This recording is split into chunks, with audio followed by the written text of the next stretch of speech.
Sinungaling o ikaw?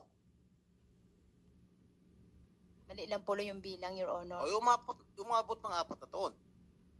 After 2 days, pinapalayas mo na siya, pero umabot pa ng 4 na taon sa'yo. Kumusta naman si Aling LV bilang isang kasambahay, madam?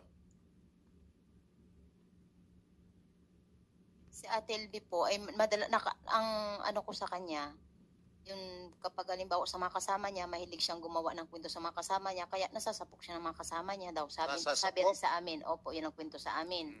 Tapos po, ang naglalagay siya ng madumi sa kapihan, kasi sila po magkakasama sa likod, dahil doon naman po ako nakapokus sa tindahan.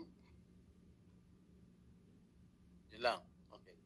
Sa isang interview mo sa ABS-CBN, sa reporter na nagngangalang Dennis Dato, nagpa-interview ka ba?